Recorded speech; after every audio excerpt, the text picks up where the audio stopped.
Inspector ಆಗಿದ್ದೆ.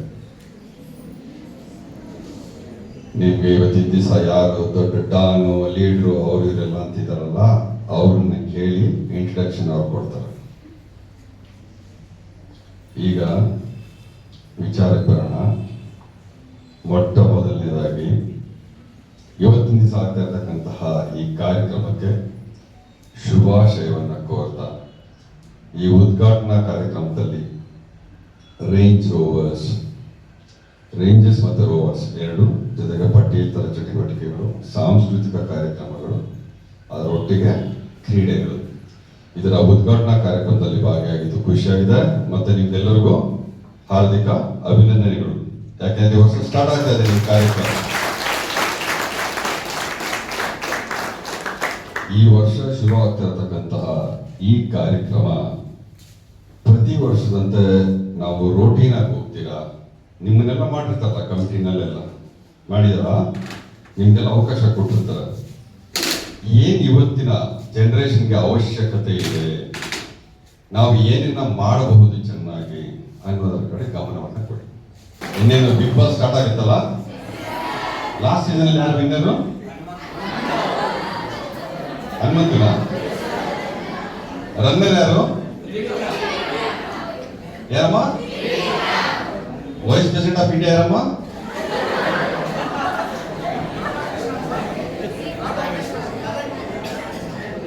ಮೂರು ಜನ ಮಾತ್ರ ಸಿ.ಪಿ. ರಾಧಾಕೃಷ್ಣನ್ ಅಂತ ಹೇಳಿದ್ರು.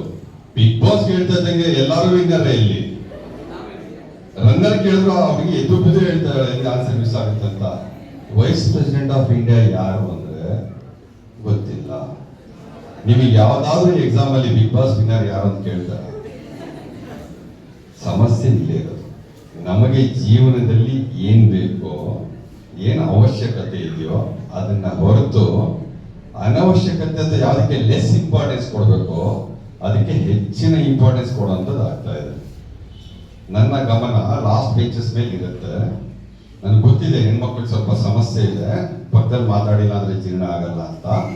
ಬಟ್ ಇಲ್ಲಿ ಮುಂದೆ ಕರೆದು ನಾನು ನಿಮ್ಮನ್ನ ಕೂಡಿಸಿದ್ರೆ ನಿಮ್ಮ ಗೌರವ ಕಡಿಮೆ ಆಗುತ್ತೆ. ಹೂವಿನ ಬಾಣದಂತೆ ತಕ್ಷಣ ಎಷ್ಟು ಚೆನ್ನಾಗಿ ಹೇಳಿದ್ರಿ, ಯಾಕೆ ಹೇಳ್ಬೇಕಾಯ್ತು? ಗಮನ ಇಟ್ಟು ಒಂದ್ಸಲ, 2 ಸಲ, 3 ಸಲ ನೋಡಿದಿರ. ಆ ಲಿರಿಕ್ನ ಅಲ್ಲಿ ಇಲ್ಲಿ ನೋಡಿ ಕೇಳಿಸ್ಕೊಂಡಿದ್ದೀರ. ನಿಮ್ಗೆ ಅದು ಅಟೆನ್ಷನ್ಗೆ ಅಟ್ರಾಕ್ಟ್ ಆಗಿದೆ, ನೆನಪಲ್ಲಿದೆ, ಮತ್ತು ವಾಪಸ್ ರೀಪ್ರೊಡ್ಯೂಸ್ ಮಾಡ್ತಾ ಇಲ್ಲ. That is what education is. It's not a big challenge. ಎಲ್ಲರೂ ಫಸ್ಟ್ ಕ್ಲಾಸ್ ಡಿಸ್ಟಿಂಕ್ಷನ್ಗೆ ಹೋಗೋದಕ್ಕೆ ಟ್ರೈ ಮಾಡ್ಬೋದು. ಪ್ರತಿಯೊಬ್ಬರಲ್ಲೂ ಭಗವಂತ ಆ ಶಕ್ತಿನ ಕೊಟ್ಟಿದ್ದಾನೆ. ನಿಮ್ಮ ಪ್ರತಿಯೊಬ್ಬರು ಮಿಲ್ಲಲ್ಲೂ ಅಷ್ಟು ಕೆಪಾಸಿಟಿ ಇದೆ ನಿಮ್ಮ ಬ್ರೈನಲ್ಲಿ. ಒಬ್ಬೊಬ್ಬರಿಗೆ ಒಂದೊಂದರಲ್ಲಿ ಟ್ಯಾಲೆಂಟ್ ಜಾಸ್ತಿ ಇರುತ್ತೆ. ಒಬ್ರು ಚೆನ್ನಾಗಿ ಡ್ಯಾನ್ಸ್ ಮಾಡ್ತಾರೆ, ಒಬ್ಬರು ಚೆನ್ನಾಗಿ ಹಾಡ್ತಾರೆ, ಒಬ್ರು ಚೆನ್ನಾಗಿ ಮಾತನಾಡ್ತಾರೆ. ಎಷ್ಟೋ ಜನ ಕಾಲೇಜಲ್ಲಿ ನಿಮ್ಗೆ ಏನು ಕಲ್ಚರಲ್ ಪ್ರೋಗ್ರಾಮ್ಸ್ ಇದೆ, ಅದು ನಿಮ್ಮ ಜೀವನನ ರೂಪಿಸುತ್ತೆ ಮತ್ತೆ ಬದಲಾಯಿಸುತ್ತೆ. ಯಾಕಂದ್ರೆ ಹೆಚ್ಚು ನಮ್ಮ ಈ ಕಾಲೇಜ್ ಮಕ್ಕಳನ್ನ ಹಗಲು ಕೂಡ ಆನೇಕಲ್ ಪಟ್ಟಣವನ್ನ ಅಪರಾಧದ ಪಟ್ಟಣವನ್ನಾಗಿ ಇಡೀ ರಾಜ್ಯ ಬಿಂಬಿಸುವಾಗ ನಮ್ಮಲ್ಲಿ ಕೂಡ ಕಲೆ ಇದೆ, ಸಂಸ್ಕೃತಿ ಇದೆ, ನಮ್ಮಲ್ಲಿ ಒಂದು ಒಳ್ಳೆ ಮನಸ್ಸುಗಳು ಇದ್ದಾವೆ. ನಮ್ಮ ಸುತ್ತ ಹಬ್ಬ ಹರಿದಿನಗಳಲ್ಲಿ ಸಾಮರಸ್ಯ ಬಾಂಧವ್ಯಗಳನ್ನ ಎತ್ತಿಡಿತಾ ಸರ್ವ ಜನಾಂಗದ ಶಾಂತಿಯ ತೋಟವನ್ನ ನಮ್ಮೂರಿನಲ್ಲಿ ಕೂಡ ಹಾಕಿದ್ದೇವೆ ಅನ್ನೋದಕ್ಕೆ ಒಂದು ರಾಗಿ ಕಣಜ ಅನ್ನುವಂತಹ ಪುಸ್ತಕವನ್ನ ಇದೇ ಶಾಲೆಯ ಮಕ್ಕಳು ಎಲ್ಲರಲ್ಲಿ ಹೋಗಿ ಒಂದು ಅಧ್ಯಯನ ರೂಪದಲ್ಲಿ ಮಾಡ್ತಾ ಆ ಪುಸ್ತಕವನ್ನು ಕೂಡ ಆನೇಕಲ್ ಗೋಪಾಲರಾಜು ಕಾಲೇಜ್, SFS ಕಾಲೇಜ್ ಮಕ್ಕಳು, ಕಾವೇರಿ ಕಾಲೇಜ್ ಮಕ್ಕಳು ಸೇರಿ ನಮ್ಮ ಸಂಸ್ಥೆ ಒಟ್ಟಿಗೆ ಅದನ್ನ ಬಂದಿದೆ. ಆದ್ರೆ ಇಷ್ಟರಲ್ಲೇ ಇಲ್ಲಿ ಒಂದು ಸಲ ಸಾಂಕೇತಿಕವಾಗಿ ಬಿಡುಗಡೆ ಆಗಿದೆ, ಇನ್ನೊಂದ್ಸಲ ನಾವು ಬಿಡುಗಡೆ ಮಾಡಬೇಕು ಅನ್ನುವಂತಹ ಹಂತದಲ್ಲಿ ಇದ್ದೇವೆ. ಹಾಗಾಗಿ ಖಂಡಿತ ನಾನು ಮತ್ತೊಮ್ಮೆ ಎಲ್ಲ ಕಾಲೇಜ್ಗಳಿಗೆ ಇಲ್ಲಿನ ಯೂತ್ಸ್ ಸೇರಿ ನಾವು ಅಟ್ಲೀಸ್ಟ್ ಈ ಸಲ ಒಂದು 100 ಮಕ್ಕಳಿಗೆ ಮಾಡಿದಾಗ ಅದರಲ್ಲಿ ಒಂದು 20 ಮಕ್ಕಳಾದ್ರೂ ಬರುವಂತ ಮನಸ್ಸುಗಳಿದೆ ಅನ್ನುವಂತ ಹೆಮ್ಮೆಯಿಂದ ನಾನು ಹೇಳಲಿಕ್ಕೆ ಇಷ್ಟಪಡ್ತೀನಿ. ಹಾಗಾಗಿ ಮುಂದೆ ಒಂದು ಉದ್ಘಾಟನಾ ಸಮಾರಂಭವನ್ನ ಈ ಒಂದು ಶೈಕ್ಷಣಿಕ ವರ್ಷದಲ್ಲಿ ನಾವು ಮಾಡ್ತಾ ಇದ್ವಿ. ಇವತ್ತು ನಿಜವಾಗ್ಲೂ ಕೂಡ ನಮಗೆ ಒಳ್ಳೆ ಫಲಪ್ರದವಾದಂಥ ಫ್ರೂಟ್ಫುಲ್ ರಿಸೋರ್ಸ್ ಪರ್ಸನ್ ಯಾರು ಗೊತ್ತಾ ಸರ್? CL.Y. ರಾಜೇಶ್ ನೋಡಿ, ಅವ್ರು ಎಂಥ ಡಿಸಿಪ್ಲಿನ್. ನಿಜವಾಗ್ಲೂ ನಾನೇ ಅವರಿಂದ ಒಂದು ಚಿಕ್ಕದಾದಂಥ ಒಂದು ಶಿಸ್ತನ್ನು ಕಲಿತೆ, ಗೊತ್ತಾಯ್ತಲ್ವಾ? ಒಂದು ಕಾರ್ಯಕ್ರಮ ಆಗಲಿ ಶಿಸ್ತು ಬೇಕು. ನಾನು ಪದೇ ಪದೇ ಹೇಳ್ತಿರ್ತೀನಿ, ಸ್ವಯಂ ಶಿಸ್ತು ಇಲ್ಲ ಅಂದರೆ, ಸೆಲ್ಫ್ ಡಿಸಿಪ್ಲಿನ್ ಇಲ್ಲ ಅಂತಂದರೆ ಜೀವನದಲ್ಲಿ ಯಾರು ಉದ್ಧಾರ ಆಗೋದಕ್ಕಾಗೋದಿಲ್ಲ. ನಾನು ಏನು ಉಪದೇಶ ಮಾಡಿದ್ದೀನ ಅದೇ ಸೇಮ್ ನೋಡಿ. ತಂದೆ ತಾಯಿ ಗೌರವ ಕೊಡಿ, honour your parents, respect your elders, teachers, ಮತ್ತೆ ಒಳ್ಳೆ ಫ್ರೆಂಡ್ಸ್ ಅನ್ನು ಆಯ್ಕೆ ಮಾಡ್ಕೊಳ್ಳಿ. ನಾನು ಹೇಳಿದ್ರಲ್ಲ, ರಾಜೇಶ್ ಸರ್ ಹೇಳ್ತಾ ಇರೋದು ಗೊತ್ತಾಯ್ತಲ್ವಾ?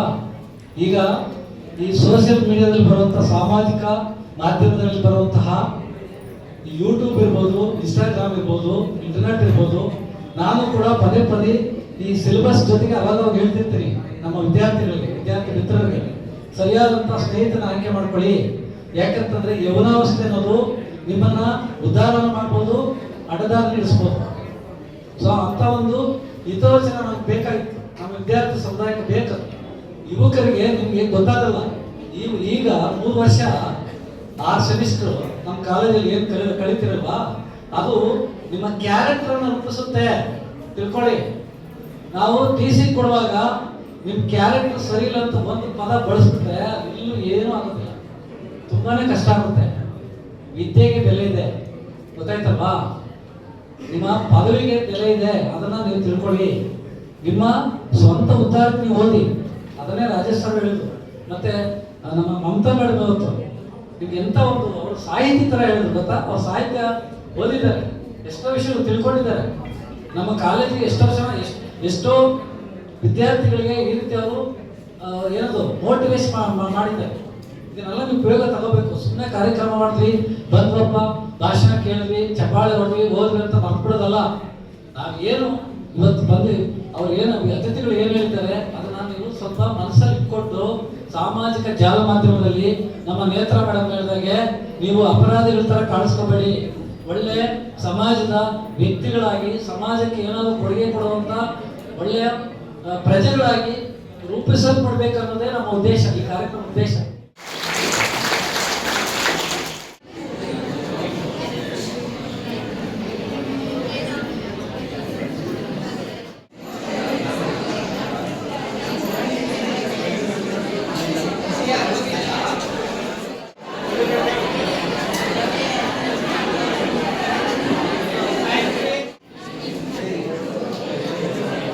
ನಮಸ್ಕಾರ. ಇವತ್ತು ಭಾಳ ವರ್ಷಗಳ ನಂತರ ಮತ್ತೊಮ್ಮೆ ಗೋಪಾಲರಾಜು ಸರ್ಕಾರಿ ಕಾಲೇಜ್ ಇಲ್ಲಿ ಕಾರ್ಯಕ್ರಮಕ್ಕೆ ಉದ್ದೇಶಿಸಿ ಉದ್ಘಾಟನೆಗೆ ಬಂದಿದ್ವಿ. ಸೊ ಈ ಕಾರ್ಯಕ್ರಮದಲ್ಲಿ ಭಾಗಿಯಾಗಿ ತುಂಬ ಖುಷಿ ಕೊಟ್ಟಿದೆ.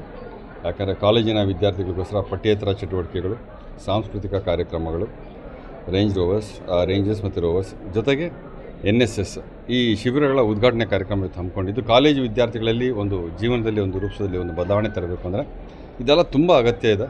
ಸೊ ಈ ಕಾರ್ಯಕ್ರಮಗಳ ಮುಖಾಂತರ ಸರ್ವತೋಮುಖ ಅಭಿವೃದ್ಧಿ ವಿದ್ಯಾರ್ಥಿಗಳಲ್ಲಿ ಆಗಬೇಕು ಅನ್ನುವಂಥದ್ದು ನನ್ನ ಆಶಯ. ಸೊ ಇಲ್ಲಿ ಬಂದು ನೋಡಿದಾಗ, ಕಾಲೇಜು ವಿದ್ಯಾರ್ಥಿಗಳನ್ನ ಭೇಟಿ ಮಾಡಿದಾಗ, ಇಂಟ್ರ್ಯಾಕ್ಟ್ ಮಾಡಿದಾಗ ಬಹಳ ಖುಷಿ ಕೊಡ್ತು. ಸಾಕಷ್ಟು ಜನ ವಿದ್ಯಾರ್ಥಿಗಳು ತುಂಬ ಪ್ರತಿಭೆ ಉಳ್ಳವರಿದ್ದಾರೆ ಅನ್ನೋದು ಇಲ್ಲಿ ನನಗೆ ಮನದಟ್ಟಾಯಿತು. ಕಾಲೇಜಿನ ಆಡಳಿತ ಸಂಸ್ಥೆ ಮತ್ತು ಕಾಲೇಜಿನ ಪ್ರಾಂಶುಪಾಲರು ಮತ್ತು ಇರ್ತಕ್ಕಂಥ ಪ್ರೊಫೆಸರ್ಸು ತುಂಬ ಆಸಕ್ತಿ ತೊಗೊಂಡಿದ್ದು. ಮಕ್ಕಳೇ ಸ್ವತಃ ಅವರೇ ಕೆಲವನ್ನ ಸ್ವಂತವಾಗಿ ಒಂದು ಸಣ್ಣ ಬ್ಯಾಗ್ ಇರ್ಬೋದು, ಒಂದು ಪಾಟ್ ಇರ್ಬೋದು, ಒಂದು ಫ್ಲವರ್ ಇರ್ಬೋದು, ಇದನ್ನೆಲ್ಲ ಅವರೇ ಮಾಡಿದ್ದಾರೆ ಕ್ರಿಯೇಟಿವ್ ಆಗಿ. ಸೊ ಕ್ರಿಯೇಟಿವ್ ಆಗಿ ಮಾಡೋಂಥ ಒಂದು ಚೈತನ್ಯ ಮತ್ತು ಶಕ್ತಿ ಆನೇಕಲ್ ಮಕ್ಕಳಲ್ಲಿ ಇದೆ ಅನ್ನೋದು ಮನವರಿಕೆ ಆಯಿತು. ಭಾಗಿಯಾಗಿದ್ದು ಖುಷಿ ಆಯಿತು. ಎಲ್ಲರಿಗೂ ನಮಸ್ಕಾರ.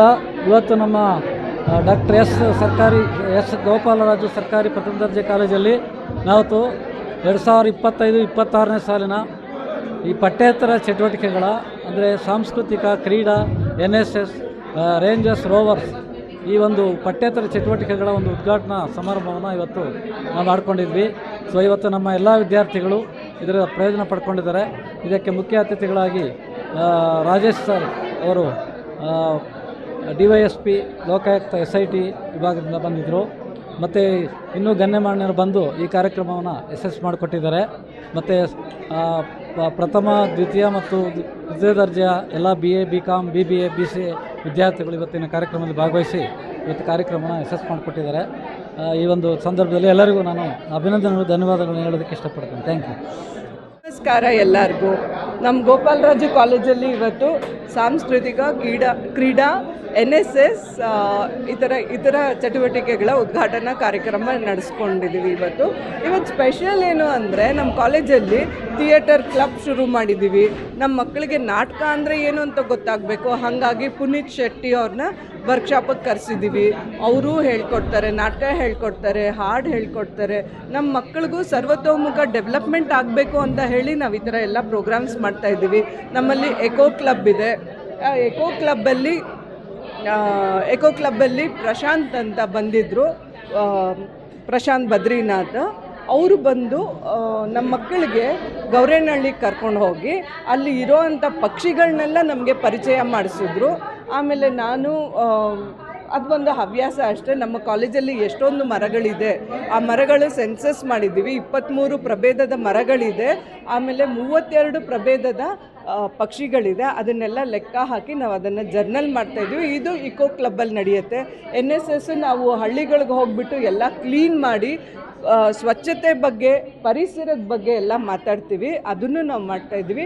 ಈ ಥರ ಮಕ್ಕಳಲ್ಲಿ ಒಂದು ಸಮುದಾಯಕ್ಕೆ ಉಪಯೋಗ ಆಗೋ ಅಂಥದ್ದು ಮಾಡಬೇಕು ಅಂತ ಹೇಳಿ ನಾವೆಲ್ಲ ಹೇಳ್ಕೊಡ್ತಾ ಇದ್ದೀವಿ.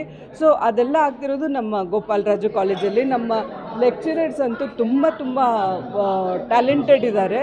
ಸೊ ಪ್ರತಿಯೊಬ್ಬರು ಒಂದೊಂದರಲ್ಲಿ ತೊಡಗಿಸ್ಕೊಂಡು ಮಕ್ಕಳಿಗೆ ಏನದು ಸರ್ವತೋಮುಖ ಡೆವಲಪ್ಮೆಂಟ್ ಅದಕ್ಕೋಸ್ಕರ ಕಷ್ಟಪಡ್ತಾ ಇದ್ದೀವಿ.